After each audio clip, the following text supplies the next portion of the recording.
Hello and welcome back to the channel. It's wonderful to have you all here again.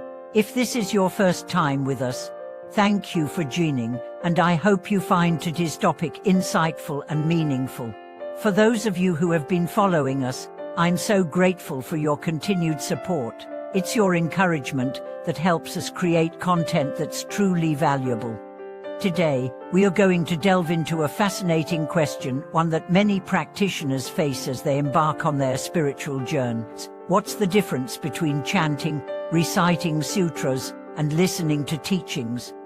It might sound simple, but these three practices are fundamental to Buddhist practice, and understanding them deeply can make a huge difference in your path to enlightenment.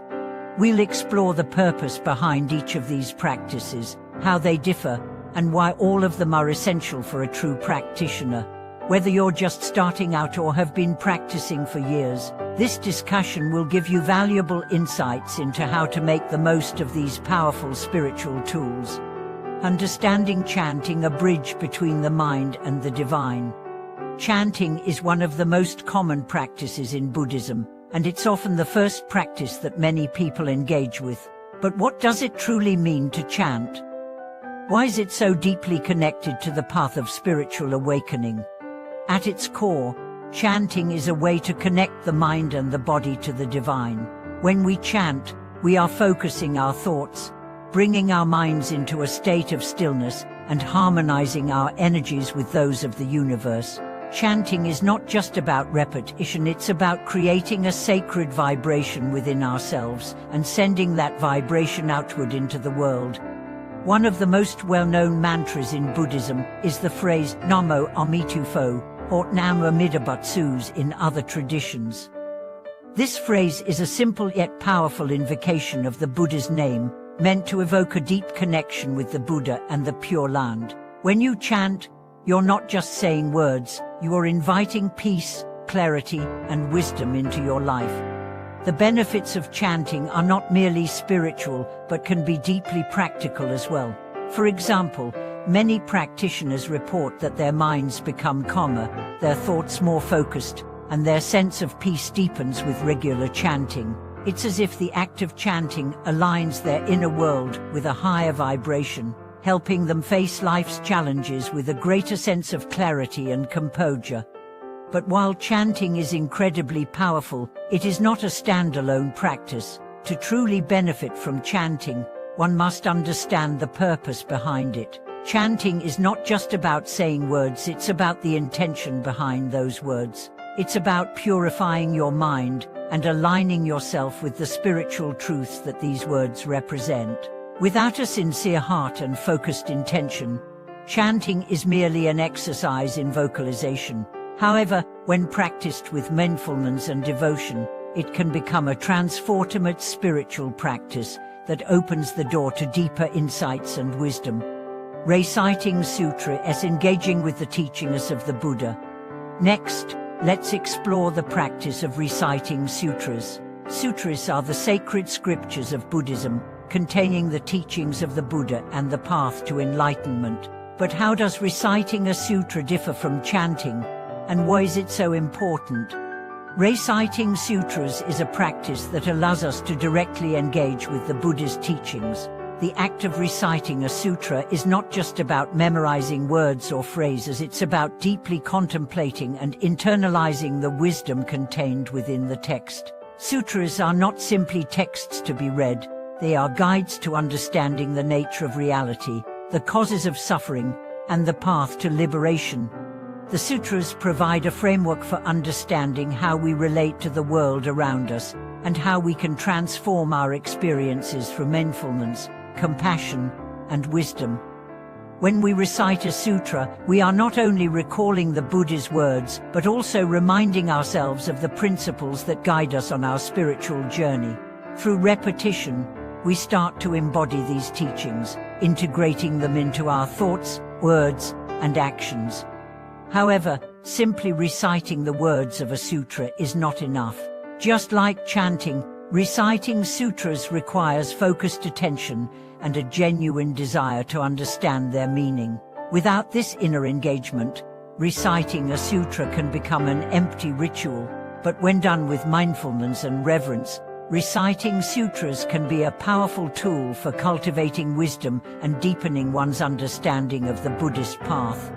Listening to teaching is the role of wisdom in spiritual growth. While chanting and reciting sutras are practices of engagement, active ways of immersing ourselves in the spiritual path, listening to teachings is a more receptive practice. But why is it so important, and how does it fit into the broader picture of spiritual development? In Buddhism, the practice of listening to teachings is often referred to as hearing the Dharma. The Buddha himself emphasized the importance of hearing the Dharma, saying that it was through listening to the teachings that we could truly understand the nature of suffering and the path to its cessation. This is why one of the key components of Buddhist practice is to listen to the teachings of enlightened beings and to engage with wise teachers who can guide us on our journey. Listening to teachings is not passive, it is an active process of receiving wisdom and contemplating its implications. When we listen to teachings, we open our minds to new perspectives, challenge our existing beliefs, and deepen our understanding of the world. The teachings provide us with a roadmap for navigating the challenges of life, and offer practical advice on how to live in a way that is harmonious, compassionate, and wise. But it's not just about listening to any teaching, it's about finding teachings that resonate with our hearts and align with our spiritual aspirations. In Buddhist practice, this means listening to the teachings of authentic teachers who have directly realized the truths they are sharing.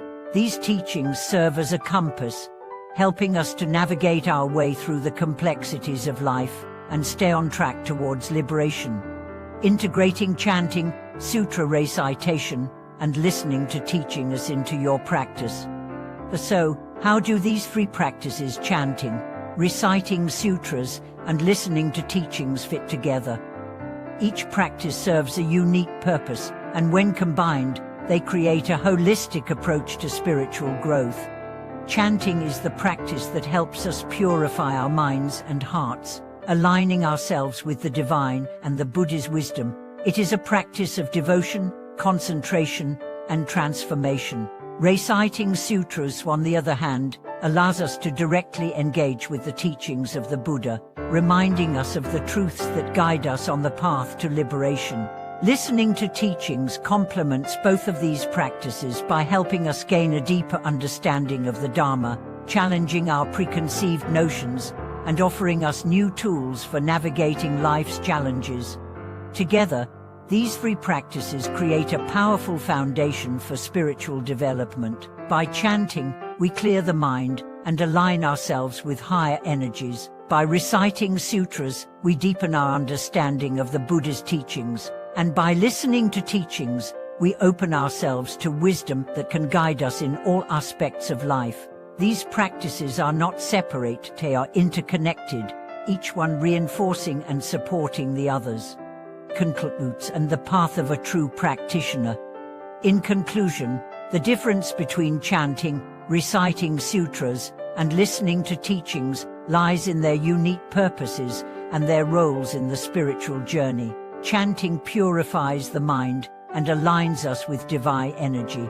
Reciting sutras engages us with the wisdom of the Buddha, and listening to teachings offers us deeper insights and guidance for living a wise and compassionate life. For a true practitioner, all three practices are essential. They complement one another, creating a balanced and integrated approach to spiritual growth.